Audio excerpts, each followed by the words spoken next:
Wow, wow guys, ang ganda ng brush ni Anklot. Ang lambot niya, ang sarap niya ipaikot-ikot sa mukha. 2, 3, come on! Hello everyone! Welcome back to my YouTube channel, MOC Vlog, and my name is M. So guys, for today, ang gagawin brush about Anklot brushes, kung gaano po ba siya kaganda at kung ano po ang kakayahan niya sa makeup. Kaya guys, itong look na to guys, ayan. Ito po yung ginagamit ko na brush guys. Ito po yung si Anklot. Kaya guys, kung gusto nyo pong malaman at gusto nyo po talagang makita kung paano ko po ginamit to using this makeup. Ayan. Using this makeup, ito po yung ginagamit ko na brush guys. Ito po si Anklot brushes. Ayan. Ayan po si Anklot brushes guys. May 10 pesos na po kayo na Anklot. At gusto ko lang ding mag-hello to October. October na talaga guys, finally, ito na talaga, malapit na talaga ang Pasko. So, naaamoy ko na talaga ang simoy ng Pasko. So guys, bago po pala tayo magsisimula, gusto ko lang pong mag-shoutout. Isa-shoutout ko po yung pinsan ko na nasa Cebu. Hello po, Jomari Upada, shoutout, miga shoutout sa'yo dyan. Ang akong pinakagwapo na cousin. Hello Marie! See you soon. Magkikita po tayo at magbabanding po tayong lahat doon. Kaya guys, please keep on guys. Mag-start na po tayo. Ang gagamitin ko guys pang moisturize is itong pure aloe vera. Ayan guys, tumuyo na po siya. So, pwede na po natin siya lagyan ng concealer. Itong concealer na to guys is liquid to. First time ko tong gagamitin using this sponge. Kasi pang spray kasi to guys. Ito yung kadalasan ginagamit ng mga makeup artists. So, hindi ko alam kung anong kakalabasan dito kasi una ko pa lang itong gamit at gamitin ko po siya ng sponge. Tingnan natin kung maganda pa talaga siya. Tapos sa inyo mamaya guys. Ang puti niya.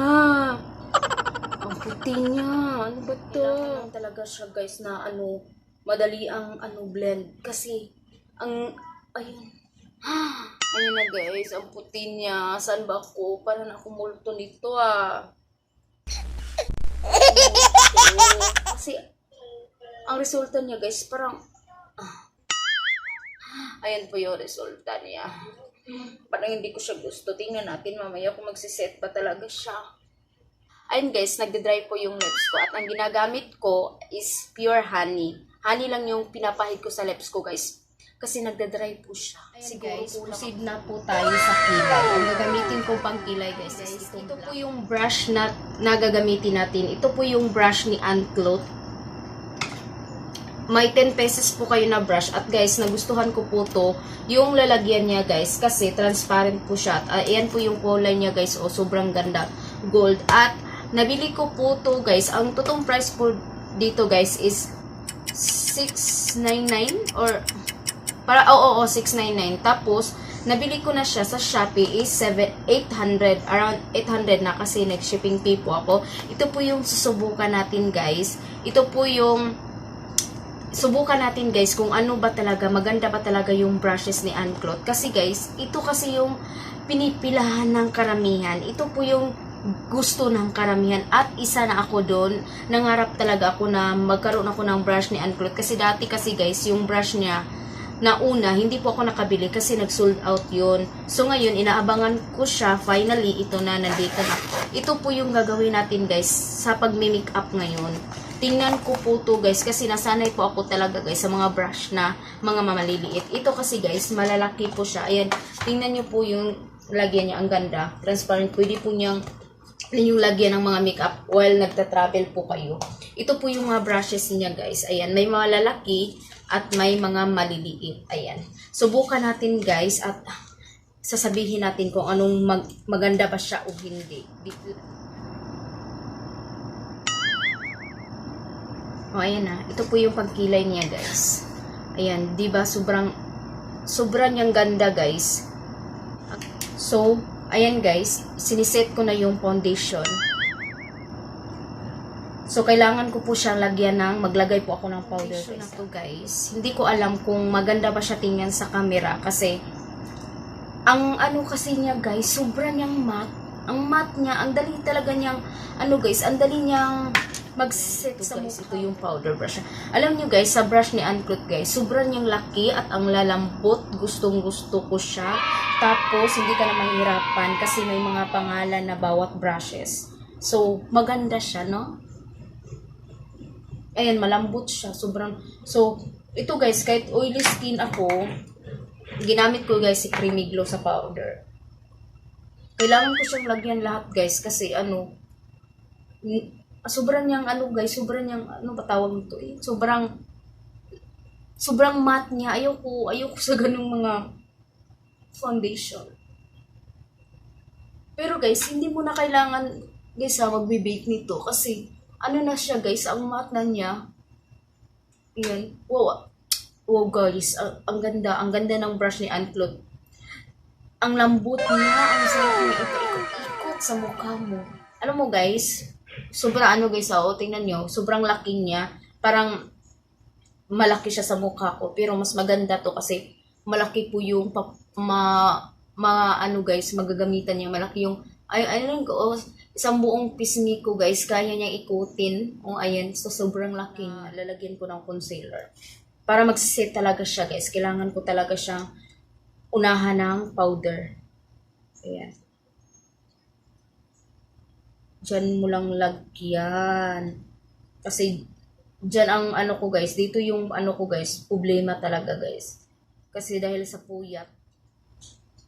Hala guys, ang ganda talaga ng Unclot brushes guys. Ito talaga yung pinapangarap ko guys. Kaya sabi ko, pag dumating na talaga yung Unclot brushes, gagamitin ko talaga siya pang make-up. Kung ano talaga yung masasabi ko about this brushes. Yan yung, ang eyeshadow guys, ito, sobrang niyang laki sa mata ko. Ayan. Sobra siyang malaki. So, try natin siya. Kasi pag eyeshadow kasi guys, ang gusto ko, yung kasya lang talaga sa mata ko. Pero, nagustuhan ko siya. So, gamitin natin tong orange. Si Vice Cosmetic, lagi ko tong ginagamit guys. Kasi, sayang naman pag mag-expire siya. So, nag-order ako ng ibang eyeshadow guys, pero kailangan ko pa rin tong gamitin. Kasi gusto ko kasi to guys, kasi hindi ako mahirapan na mag-blend sa. Wow. Ang ganda niyang brush guys. Ang lambot, walang tumutusok sa mata mo, at ang dali lang niyang gamitin kasi nga malaki siya.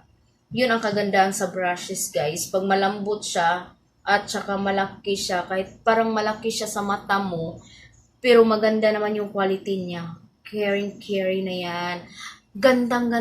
Nagandahan talaga ako sa brushes nito guys. Alam nyo guys, kahit ayan guys kung nakikita nyo siya guys, may tumutubo po siya dito. Ayan may parang hindi siya nakakat. Pero, hindi naman siya tumutusok sa mata ko. Dalawang color lang yung gagamitin ko sa eyeshadow ko guys. Ito, gamitin natin to siya. Ayun nyo guys, ang lalapad at ang lalaki at ang lulusog ng mga brush ni Unclot guys. Pero maganda siya pang gamit. Ito po yung kulay na gagamitin ko guys. Kasi maganda to. Sobrang ganda.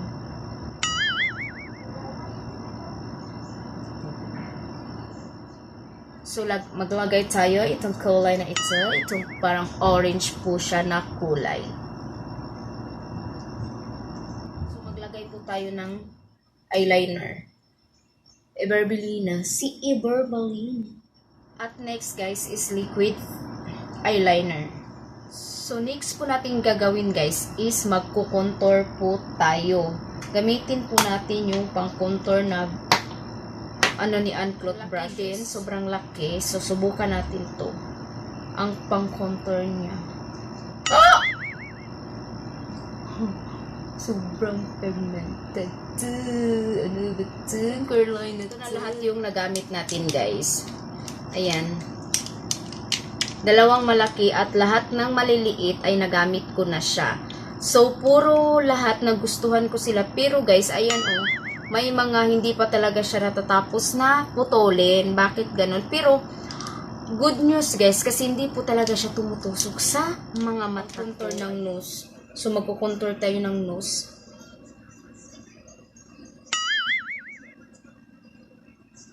Mas okay kasi itong guys. Wow, ang ganda pang contour nitong brushes na to.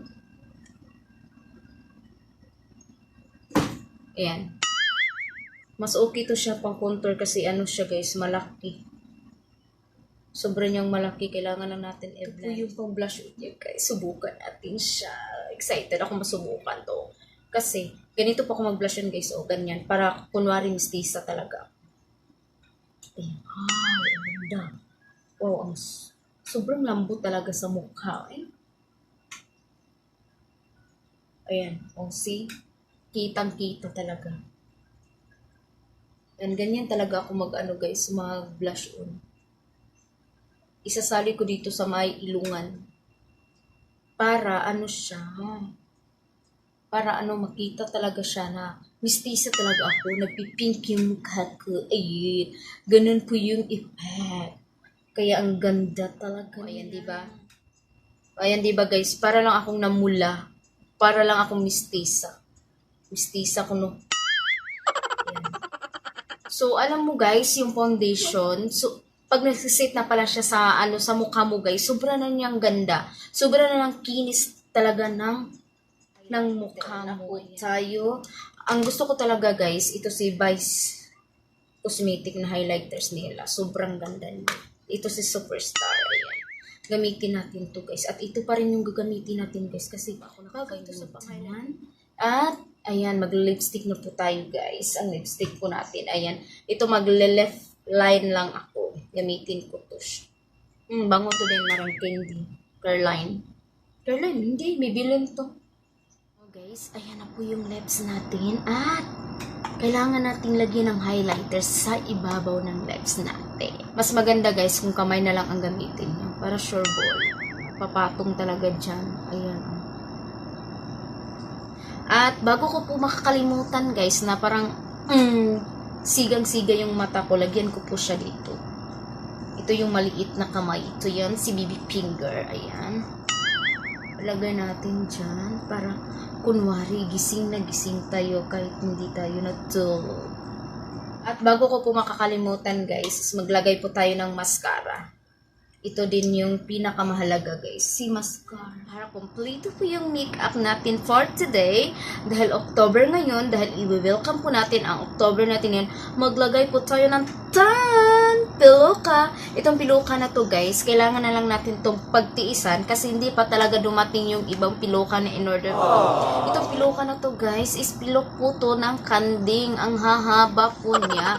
At maglalagay po tayo guys, pagtiisan na muna natin ito ha. So, maglalagay lang ako, guys.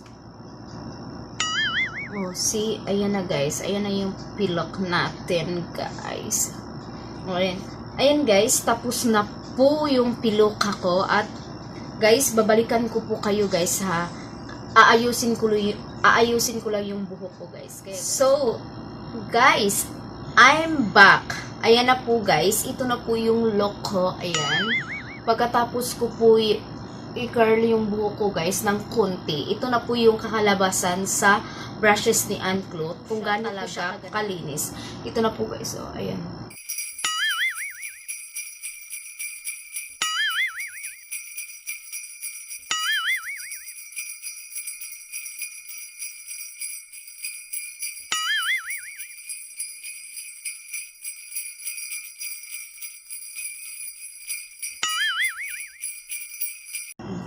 Ito na po guys, ito na po yung kalalabasan sa brushes ni Ann Cloth. Ang masasabi ko dito guys is sobra po talaga niyang ganda. Hindi na po kayo malulugi nito sa presyo nito guys. Kahit medyo may kamahalan siya.